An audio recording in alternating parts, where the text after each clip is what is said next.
Novak Djokovic, Carlos Alcaraz. We saw it in Wimbledon, and we're going to get it at the US Open. He's going to be able to handle a situation in a Grand Slam final against Djokovic because he's beaten him in one. I'm going for Carlos Alcaraz. The main man, the number 24, Novak Djokovic. US Open time, baby! Let's go! Goff could be our US Open champion. 3-set final in which Iga wins. Near on near impossible that Djokovic doesn't make the final. Novak Djokovic claiming his 24th Grand Slam title on the women's side, going past bingo. No surprise here. I think that Novak Djokovic will win this year's US Open, and Coco Gauff is going to be the American that wins it on the women's side. That Novak Djokovic will win this Grand Slam, beating Alcaraz in the final. I believe that Sabalenka is going to ace up this Grand Slam. Sabalenka and Djokovic taking it. Novak Djokovic will have as many Grand Slams as there are hours in the day. Ons Jabeur is going to do it. I really believe. I think Ons has learned from her mistakes. Novak Djokovic is going to win the US Open. Aryna Sabalenka is winning her second Grand Slam. Carlos Alcaraz is going back-to-back. He's going to defend his US Open title. Coco Gauff on home soil is taking home the cake. Gauff will win.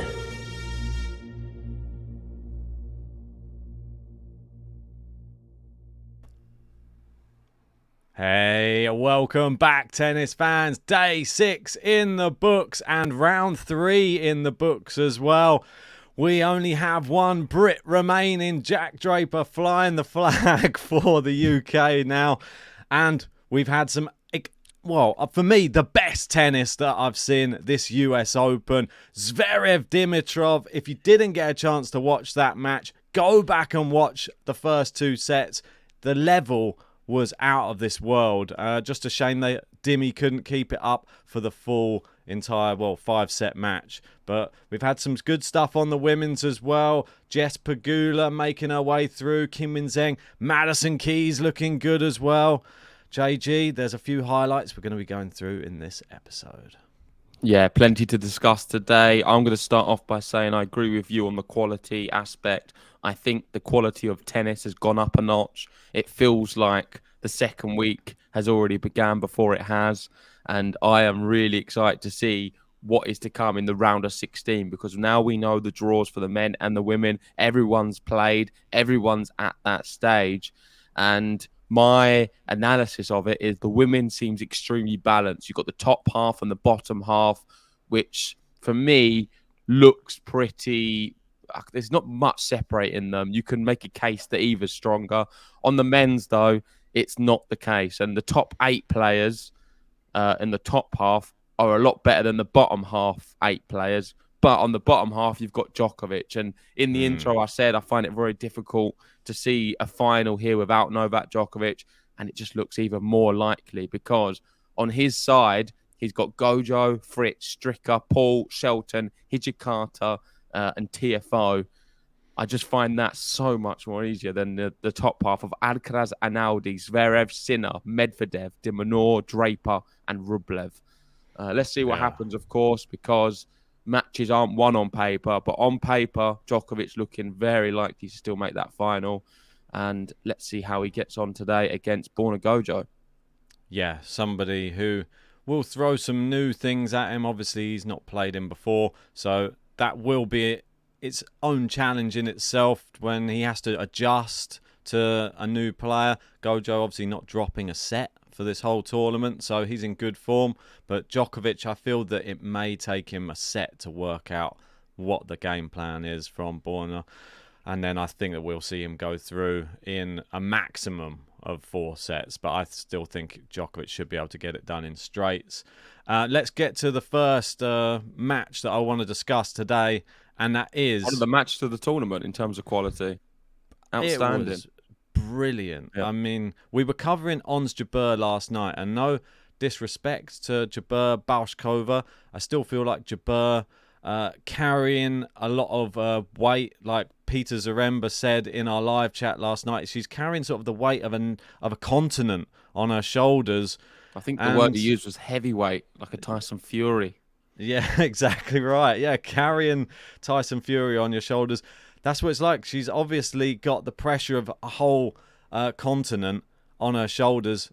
I feel that when she wins a slam, she'll be okay. But at the moment, we're still seeing a lot of nerves from her, and she struggled her way past Balshkova, who was pretty much injured as well in that match, and somehow it went all the way to 3. But this one we're going to talk about, Zverev. This took our attention away from that match because it was on at the same time. And the level, every rally was about 20 shots minimum. Yep. And I'm not talking like, oh, we're just hitting it down the middle. They were hitting it side to side to side to side to drop shot to lob to smash to everything. And Dimitrov playing like that, Zverev, well played to be able to get past Dimitrov in top form, because that was no easy match. Yeah, Dimitrov showed his versatility in his shots yesterday, and the shot which we know he's very good at is, of course, that backhand slice with a very low net clearance. He was able to dictate where the ball was going in a very precise way. You could see he was going a little bit inside the court, long, deep, like all over the place. It was brilliant, the backhand slice. What sort of let him down a little bit was the fact that being with a one-handed backhand in the longer rallies, there's only so much success you can have with that. And if you're not finding the winner, I feel like Zverev's backhand is one of the most solid on tour.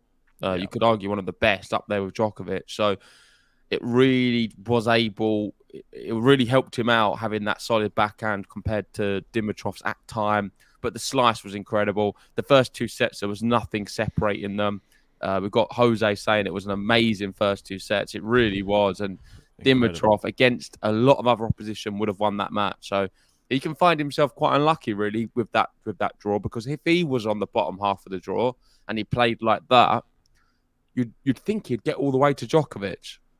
Yeah, I mean, the way that he was playing, so unlucky to not take the second set, by the way. Well done to Zverev for digging in. He saved 2 set points. He had 2 set points, managed to take it 10-8 in the second set. Yeah, and he would have been 2 sets up then at that point, which could have been a completely different match. So, yeah, it was in the balance. I still think Zverev still would have had the possibility to win that match. I still think over 5 sets, Zverev is still a bit of a beast. We know that he did come back against Carreño Busta at the US Open, up from 2 sets down, and win. But Dimitrov, I said it last night, I can understand when he plays like that, the nickname Baby Fed, because he was so aggressive. He was coming in, he was drive volleying, he was doing everything attacking to push Zverev on the back foot, and Zverev could barely get 2 meters. Well, he was always 2 meters to 3 meters behind the baseline. He couldn't get inside the baseline. It was crazy to see, but he wore him down, and eventually Zverev got the victory. Very comfortable last 2 sets.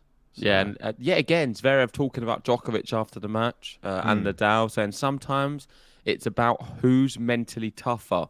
There's a certain Novak Djokovic and certain Rafael Nadal who've been doing it for the past 20 years. That's why they've won 23 and 22 Grand Slams. I'm just trying to learn from them. And a few years ago, we were speaking about Zverev as the guy who is going to take some of these slams away from them. It's not quite materialized for him. He's had an injury last year, which kind of wrecked him. Yeah. Can he get back to that? There's also been all the other antics off the court, which we can't really ignore as much as we don't like talking about them. He's not got the best name, and I don't think that's going to help him garner many fans, sort of post a big 3. Yeah, I know what you mean. His tennis, though, is very watchable. I find it's not a boring style of tennis. It's not like he's not just a big server and a big shot afterwards. Like, there's a lot more to his game. He's very well versed in everything. He can play in all of the surfaces. Maybe even best on the clay, because I've seen some really good performances from him on clay courts. But I like him on these US Open hard courts. Of course, he's got to the final of the US Open against Dominic Thiem that year and lost, in which he was the better player for large spells and should have won probably in that tiebreak. So let's see how he gets on. Next up, he's got Yannick Sinner. He keeps talking about his mentor and talking about the big 3. This is his chance now. He's not exactly young anymore. I feel like he's been around for ages now, Zverev. He's more experienced than most players in the draw. Yeah. I mean, aside from Djokovic, there's not many players more experienced left in, I don't think. So he can start using that to his advantage. And this is a chance for him. He's got Yannick Sinner next, who doesn't have as much experience as him and who's crumbled in Grand Slams. There's no reason why he can't go and beat him. He's beat him, I think, the last 3 times he's played him as well. So Zverev has a real good shot in the next match. And I know he's the underdog, but I think that one's very even. Yeah, and for me, this match sort of cemented Zverev back into back into the elite, I think is what I mean. I haven't seen him come to a top level for a while as Zverev, and I've been waiting for it to come together since that Nadal matchup when he got injured. That was like peak Zverev. Since then, he's been coming back from injury. That was the first sign that he can really go in a long match, really grind it out, and show quality as well when it was needed. I think that he is a very, very worthy competitor of Yannick Sinner, who got through his match. Obviously, he was playing Stan Wawrinka, and Stan still took a set, but Sinner ultimately too strong, had a lot more power, it seemed, over the whole match. Wawrinka, I think he had a good tournament. I don't think we can say much more than that. I didn't expect him to be going really deep in this tournament. Well, he's at a high now in the rankings since 2021. Wow. He's at the highest he's been. I think he's 40 in the world. So credit to him. That is amazing that he's been able to get up the rankings again. And I want him to keep playing. 38 years old. Is this going to be his last US Open? Let's wait and see. The way Stan's going, I think he's got another 1 or 2. So we'll have to wait for that. Yeah. On this one of Yannick Sinner, Zverev, I think it's Jose saying, in his opinion, these two are top 5 title contenders, just behind Alcaraz, Djokovic, and Medvedev. I'd probably agree with that. I think it's probably the case. And then it's just highlighting the draw, really. This should not be a round of 16 draw matchup. No. When you look at the bottom half as well, it's just not split very well at all. The draw is so lopsided. And I think it does ruin the event because I feel we should be seeing some of these matches later on. This should be the quarterfinal at the very least, but probably not even that. You shouldn't have a top 5 contender, 2 of them playing against each other in a round of 16 match. That should never happen. And unfortunately, with the seedings and the way the luck of the draw sometimes falls, that's how it's happened. And I think it takes a little bit away from the tournament because we're not going to see competitive matches throughout. And the other thing you've got to take in, you can sort of look at it from the other side, is we get amazing matches early in the tournament, but you can look at another way as well. Whilst Djokovic is on the other side, all of these lot are taking chunks out of each other on the top side, and by the time they get to the final, is there going to be anything left of them? So this is the big problem. Obviously, we've got Daniil Medvedev up the top there. He's going to be playing Alex de Minaur, who he's lost to recently in this 4th round. That's another exciting one. But Yannick Sinner, I think he made it. Is it 10 out of 10 in round 3s, which is a great statistic for him. I really like Yannick Sinner in this tournament. Obviously, that was highlighted pre-season when I thought that he could win the event.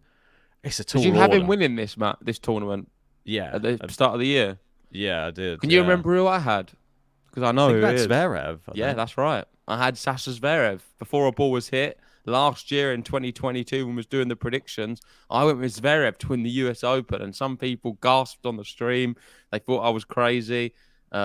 He's coming back to form, and I know exactly what my thinking was. I was thinking it was going to take him the whole year to get over the injury, and then come US Open, we're going to start seeing Zverev back again, and that's exactly what you've said. Unfortunately for him, he's got a tough draw, so that's something I couldn't really take into consideration back then. But he has a tough draw. But like you were saying about his head-to-head with Yannick Sinner, he's beaten him the last 3 times they've played, and he has beaten Alcaraz before at a slam, which is something that not many other people can say as well. So Zverev, very, very well versed, has more experience than other people in the draw, like you said. So could be one to watch. That's a very tasty matchup. Let's move on, though. And speaking about Zverev and Sinner, there you go. Just got a little graphic there. Moving. Well, I think we know who we're going to both be supporting. I think Zverev's going to win. You think Sinner. So we're going to be Zverev's my player roulette as well, don't forget. So I've sort of got a horse in both races. So I don't know. It's a tough one for me. I obviously would love Sinner to finally do something. I wouldn't big. mind if Sinner won as well. And I feel like the Sinner-Alcaraz match is the one which everybody's sort of That's true. salivating over as well. Zverev-Alcaraz as well, though. That one could be still good, pretty yeah. tasty. Yeah. Moving on. Speaking of Alcaraz, and there you go. He appears on the screen. What a difference 2 years make. And you can see him there. Oh, my word. Look at the veins coming out of him. It's, for anybody just listening, it's a picture of him as just like a little boy a couple of years ago. That was 2 years ago at the US Open. And then there's a picture of him now, and it looks like the Incredible Hulk is all I could describe it as. If you turned him green, then he would be the Hulk, I think. He's got the vest as well. I mean, let's speak about Alcaraz, because I watched that match against Dan Evans. Yeah. It was amazing. Dan Evans threw the kitchen sink at him. He even got a set. Yeah. He fought so hard to get that set. Dan Evans' head didn't drop at any point during the match. Fair play. But yet, Alcaraz is honestly exceptional. I've run out of things to say about him. I was watching it, and you know when you're just talking to yourself throughout watching Alcaraz play? Yeah. There's so many times I'm like, what the hell am I watching? Like, how has he got that back? I know that I don't think you've watched the highlights, have you? Because Nah, I've speaking not on seen stream this one. earlier. Yeah. You need to watch it. Yeah, I will. I think the moment he broke him in the fourth set to go, was it 4-2? It was the shot of the tournament, maybe. Like, they had no right to get there. Like, absolutely no right. The point was over. Like, I was watching it and I was thinking, the mad thing is, it looks like Alcaraz during the point stops and he looks at it for a second, thinking, oh, I'm not going to get that. And he's so far away. I'm watching it thinking, well, that's that done. And then you just see him like somehow like just get to the other side and get another one back. He doesn't just get it back. He gets it and hits a winner down the line. And Dan Evans is just like looking around like, what is going on? Alcaraz doesn't know if it's in. No one knows it's in. Everyone's looking. It's like, ball's in. He's just broken. I mean, what is going on? Just literally just watched it as you're talking about. Good description as I was watching it Yeah, there. it's just like Dan Evans throws his racket at the net because he's like, I can't deal with this. No, it's just insane. Like, he's the best player in the world. He is the best player in the world. I don't want to upset Djokovic fans, but there's just watching him is just mesmerizing. There is times I watch Novak Djokovic as well, and I'm lost for words. I'm like, how's he doing that?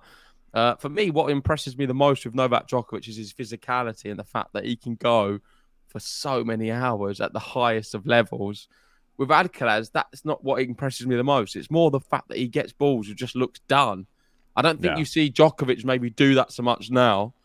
You do see him do it better than most, but not in the same way Alcaraz does. Like, it looks like it's off the screen and he just appears with the ball and the ball's come back. I'm like, who did that? Did one of the ball boys pick the ball up and throw it back?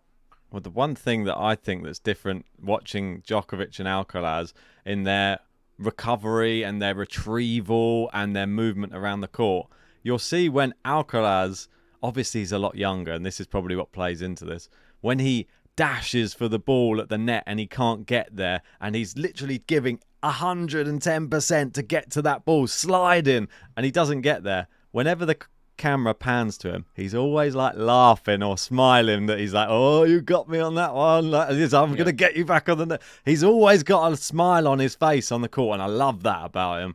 Absolutely incredible, Carlos Alcaraz, and I will be watching a lot more of him throughout this tournament. It's just these first few rounds, we've had so many matches, it's just so hard to keep up with everybody. Yeah, would you not say Djokovic does that smile thing as well? Not as much on the longer rallies these days. I feel like he's a bit more intense. Like, he really wants it. Alcaraz is more, it's like a game. He's playing a bit. Like, it's like, I know what you mean. He's just like, it's like a bit of cat and mouse. Like, he wants to get that one back.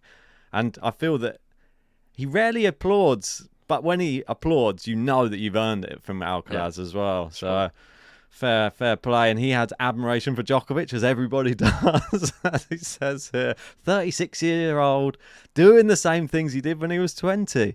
He's incredible. You have to give credit about that. It's something admirable. I think it is something admirable. And Zverev talks about it. I think everybody's spoken about Djokovic this event, and I'm sure that it won't be the last we hear about it as well. Yeah, a lot of the women too. Yeah, most definitely. We had upset alert on the men's. I know we spoke about it a bit yesterday as well. Arnaldi knocking out Norrie in straight sets. Top level tennis. Moving into the second week for the first time. And this young man is a human highlight reel. No coincidence that his idol is Novak Djokovic. And there's the name again. Just coming in. We can't stop talking about Novak.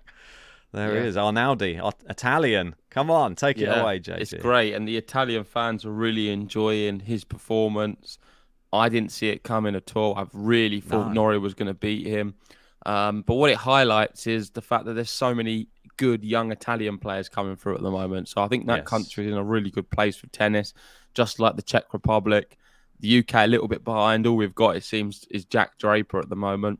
But it's great for tennis because I think we're in good hands. We've got some really good young players and a lot of them who are progressing through the US Open draw. I don't know if you want to pull up the tweet because I think there is 4 of them who we can speak about. Right, is this the one with the... This is relevant tennis. So the ones I'm speaking about are Jack Draper, Rinky Hijikata, Dominic Stricker and Matteo Arnaldi.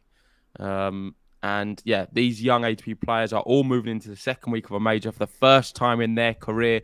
You can see there the year they're born, all of them 2001 or 2002.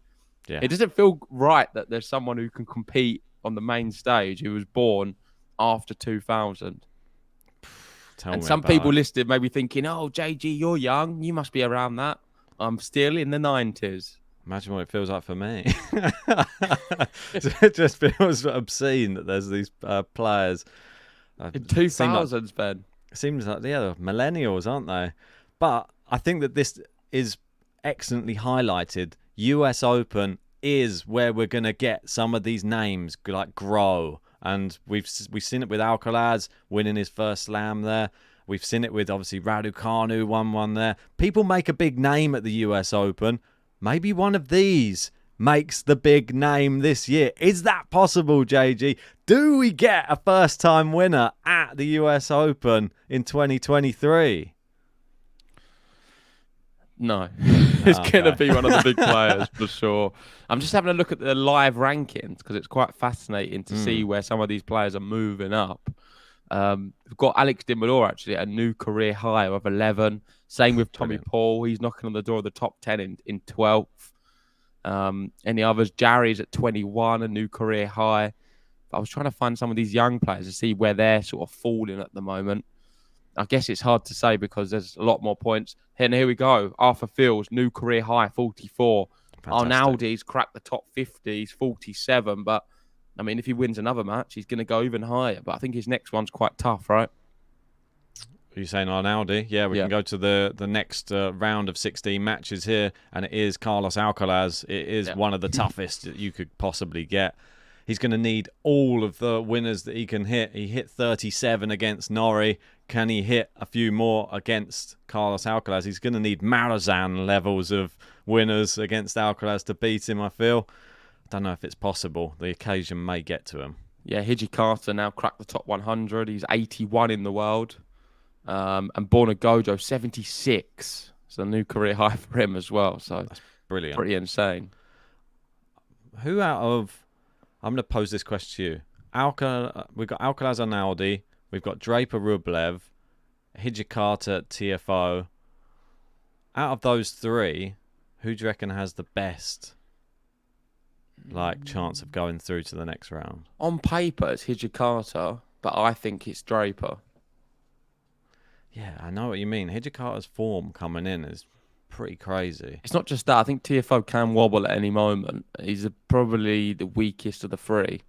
I think Rublev's better than TFO. And but I don't know. I feel Draper could beat Rublev. I'm really cheering for it. I hope he can. So I left Stricker out there as well. Apologies, I didn't scroll down. Yeah, sorry. And with Stricker, I think... No, it's not that. I think Fritz beats him quite comfortably. Yeah, Fritz playing really well. Fritz has been knocking out some young guns as well. He beat the young Czech guy as well. Was it Mensik in the last round, without him winning many games at all. So I feel like he'll do something similar to Stricker. Yeah, I would think so too. 2 qualifiers though, have done very well. Got to the round of 16. It's brilliant. Yeah, let us know your thoughts in the comments section as well. Who do you think out of all of these non-seeded players is going to do the best? I mean, I think Shelton, he definitely has a chance here, despite losing their only match against each other at the Australian Open. That was, I think it was a quarter-final as well. So looking maybe to get some revenge maybe this time, Ben Shelton. That'll be a very, very good matchup. But let's move on to the women's. Yeah, let's talk about some women's. Why have you split it all up today? I don't like that. What's that? Boring Ben's gone just for all men. We've done 24 minutes on just men's tennis. I'm not sure about that at all. I don't. Very biased of you. I don't want to be cruel, but after watching Ons Jabeur next to the Zverev match last night, it was a contrast in different styles of matches. The one was incredible tennis. One was the most nervy thing I think I've seen. Ons Jabeur just fills me with anxiety when I watch her these days. She doesn't fill me with confidence. She gets through the matches, but Bauskova, she played a good first set. She was injured pretty much in the second set, and Jabeur should have had it wrapped up at 5-3. Let her come all the way back, and then finally took it on the tiebreak. It was a topsy-turvy third set as well. She was up, she was down, then she was up again. And Bauskova, I don't think she had anything left in the tank by the end, and Jabeur just outlasted her. She needs to do better in the next round, Ons Jabeur. Not filling me with confidence that she can get to the final again based upon that performance. No, I'd agree.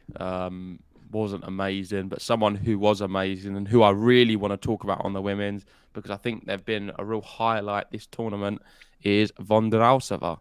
She's been incredible. She won again very convincingly, 6-2, 6-1 to Alexandrova. And I mean, look at the stats. She's only conceded 10 games on the way to the round of 16. It's the fewest Vondrousova has conceded over the opening 3 rounds of a Grand Slam, beating her previous best of 19. And she is the girl in form, serious form. We're not talking about her too much, but by winning so many Grand Slam matches, now in a row as well, because Wimbledon, she won the whole thing. So I think that's 10 in a row. We've got another stat for that as well, if you want to bring it up. Yeah, for sure. She's put her name with the elites. So we've got Juan Ignacio. Go follow him if you want to find out about all of the latest women's tennis, because he is the man who knows everything. And he's saying women to win 10 plus consecutive Grand Slam matches in the last 5 seasons. You got Saber right at the top. Iga's done it on multiple occasions. Barty, Kenin, Krejcikova, and now Vondrausova. So if she can win one more match, she goes up there with Iga. Yes, she is impressive, and it's she's winning them easily as well. We've highlighted that with the fact that she only dropped 10 games so far. It sort of alludes to the fact it was sort of the same thing that's happened to Rybakina. You win your first slam, you suddenly become a Grand Slam champion. Now she looks like a Grand Slam champion. She didn't look like one before she won the Grand Slam. Now she's got this air about her, and she's actually beating players that she should beat, but she's beating them with ease as well. Alexandra is not an easy person to beat. She's just been to the final of the last hardcourt slam. Did she win it as well? Can't remember. But she's a decent player. She only got 3 games. And I think Vondrousova's style really confuses some players. She's a lefty as well, which is awkward. She has that weird chop that she uses. A lot of players don't like playing her, and you can see consistency is key, and she's got that in abundance, really. And her next match is up against, well, doesn't get any easier with the crowd, Peyton Stearns. And this one, that's an exciting matchup. She's into the 4th round for a first time, knocking out our Brit Katie Boulter. She did had a good tournament, Boulter. But Stearns, we were talking about her at the last slam. Now we're really talking about her. Can she get to the quarterfinals though, JG? Well, she's at a career high, another one, 44 in the world, only 21 years old. I don't think she can, no, because I feel she's got up against one of the best players in the world right now, and she's making a claim to be considered in that top 3 of the Saber, Iga, Rybakina. Soon it's going to be a big 4 with Vondrausova in there. That's how good she's been. She's at a career high of number 7 in the world at the moment, overtaking Sakari, Mukova, Garcia, Kasatkina. she's going to be knocking on the door of Ons Jabeur very soon as well if she can go further than her. And based off how she's playing, I think she will. How crazy is they actually played each other in the last slam as well. The first round of Wimbledon, Vondrousova defeated Stearns. So now they've played on the grass. Now they're going to play on the hard courts of America. She'll have the backing of the crowd. Will that get under Vondrousova's skin? We saw how nervy she was in the Wimbledon final, and that was just the nerves of the big occasion. This is going to be a big occasion. It's probably going to be on a big court. Crowd against you.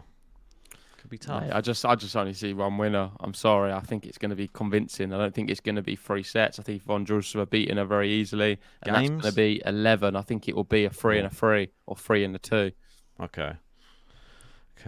He's set his stall out. And that would set up a match with either Keys or Pegula, so an American in the next round. So Vondrousova's going to have to play a few Americans, whatever.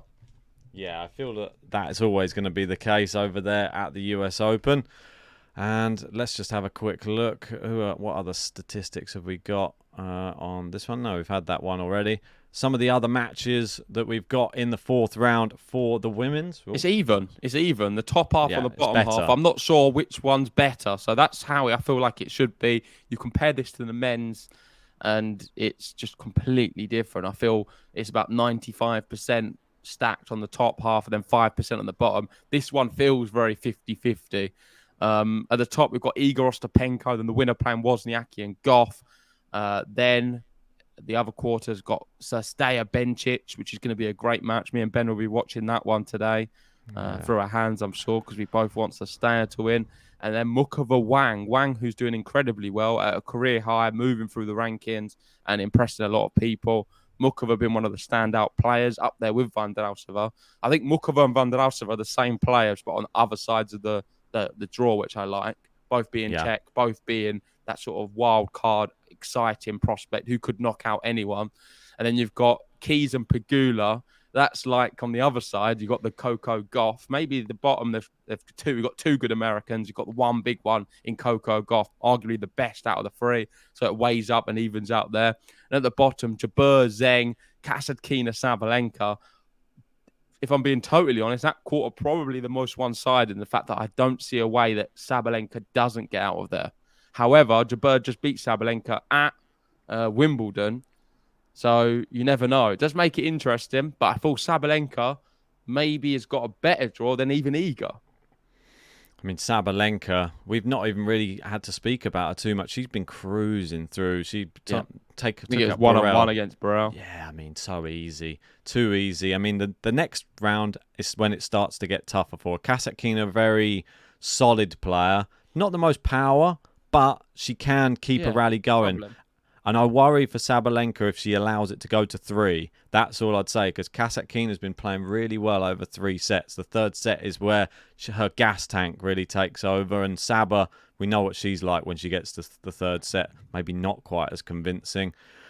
I'm quite interested with Vondrousova, though, because she's still in the doubles as well. She's in the doubles. She's at the top half of the draw in the doubles. She could meet Pegula Gauff in a semi-final in the doubles. She could meet Pegula in the quarterfinals in the singles as well. So there's a lot of Americans surrounding Vondrousova at the moment. Is she going to be upsetting all the crowd by beating and knocking out all of these Americans? We're going to have to wait and see. I'm looking forward to the pick for me. Got to be Iga Ostapenko. I mean, I think Wozniacki Goff also very good. Love that Which as well. way do you see that one going? I've got to go with Coco. I mean, just to keep the intro intact. Well, yeah, that for one. One, it being my pick. Do you not think it's crazy as well? I think every player, every prediction in the intro is still valid, right? Yeah. Don't think they had that before. We've never had that this late on. So, but there's part of me feeling that Goff has stepped up in this tournament, and I feel that she can. Even if she drops the 1st set, I still believe she can come back and win matches now, which is a real big thing for her. Iga's been cruising through. This hopefully will be her first real test, but I wouldn't be surprised if she batters Ostapenko as well. I think it's not a good look for tennis if Wozniacki beats Goff. I think it just makes tennis look bad because it just shows that one legend of the sport can just come back, stroll onto the tour and beat one of the most up-and-coming young players. What next? Barty comes back, just wins a slam. Yeah, but I don't think that's good for the sport. We don't need No. stuff like that. It's like Sharapova coming back next week and winning the Grand Slam. I feel it's a little bit. It just takes away of what we've been watching. It's not good. It's not a good look. Yeah, it looks like we haven't come on leaps and bounds in the generations. I know what you mean. Who's coming back next? Lindsay Davenport. Is she going to step back on the court? Margaret Court comes back to win something. Someone moves her out. That's it. She's going to win a match in 24 minutes like she did previously.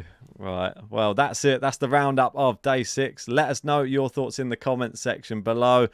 Make sure to join on all the audio platforms. Give us a 5-star review if you think we're worth that on Apple Podcasts. We'd love to hear your thoughts. Yeah. And make sure you hit a like and subscribe as well. Yeah. Even if you are someone who watches only on YouTube, if you want to help support me and Ben, it's free to do so. Go on Spotify, go on Apple Podcasts, go check out the podcast, give us 5 stars, give us a like, give us a follow, whatever it is. And it really does help us push up through some of the algorithms and help support us. And it's free for you guys to do so. And it would mean so much for us.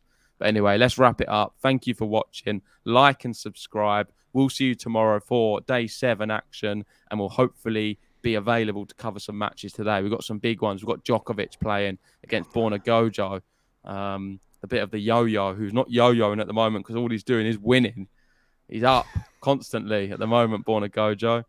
And of course, Iga will be covering that too, and Coco Gauff. So don't go anywhere. It's going to be a great day of tennis. Like and subscribe, and we'll see you later. Bye-bye. Vamos, Calitos.